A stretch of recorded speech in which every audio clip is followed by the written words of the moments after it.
Anger continues growing in a capital city neighborhood following this massive scene last night. And a crowd marching from a community meeting to the home of a convicted child rapist. As we've reported, Richard Gardner was recently released from prison and moved into the Washington Park neighborhood.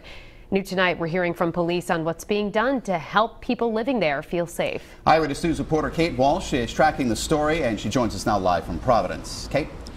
Well, Mike and Shannon, right now in this neighborhood, Providence police are in plain clothes outside Richard Gardner's house, making sure that everyone stays safe out there, and they plan to stay out there. Now, while they're not legally able to release his address, residents say they've figured it out and they're concerned. So today we went to Providence police to get you answers on what they're doing to make sure every family stays safe.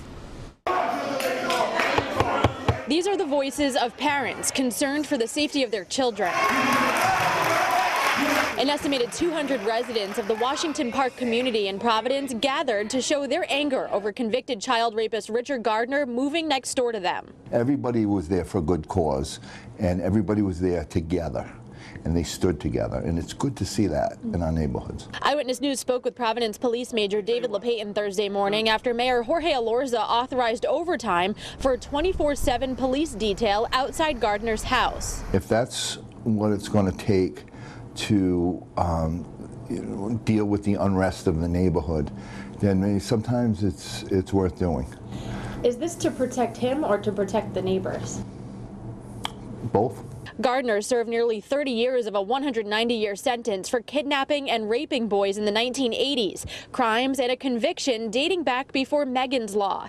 That means Gardner does not have to make public his address, nor does he get the label of a level 3 sex offender. Major LePayton said because of that, police are limited with how closely they can monitor him. His only real restriction is living at least 300 feet away from a school. We're not going to let the children of the city of Providence down. We'll be there. We reached out today to the American Civil Liberties Union to find out if they're involved in Gardner's case. They said they're not, and they don't plan to be. We also reached out to Gardner's lawyer, who has not returned our phone call. New at 6 o'clock tonight, we asked Major LePayton a question that many residents of this neighborhood have asked us in the past few days. What happens on Halloween? Live in Providence, I'm Kate Walsh, Eyewitness News.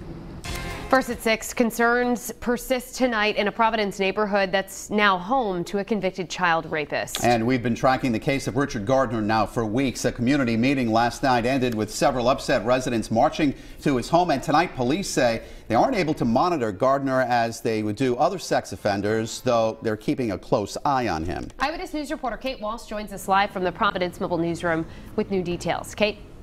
Well, Mike and Shannon, residents here in the Washington Park neighborhood are definitely united now over their concerns that Gardner lives in their neighborhood. They said many children walk to school each day here and also to the library, and now they're especially concerned about what's going to happen on Halloween less than 2 weeks away.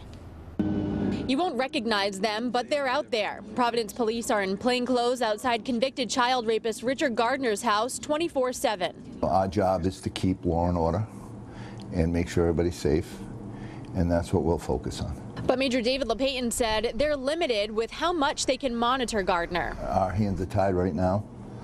He is on probation, so we'll be keeping a close eye on him. And I understand, like I said, you can't, there's no island that we go and we put certain criminals on. Gardner's crimes date back to before Megan's Law, which requires sex offenders to make public their address and designates them a level 1, 2, or 3. Major LePayton said that means Gardner has more privacy than other sex offenders who committed less heinous crimes.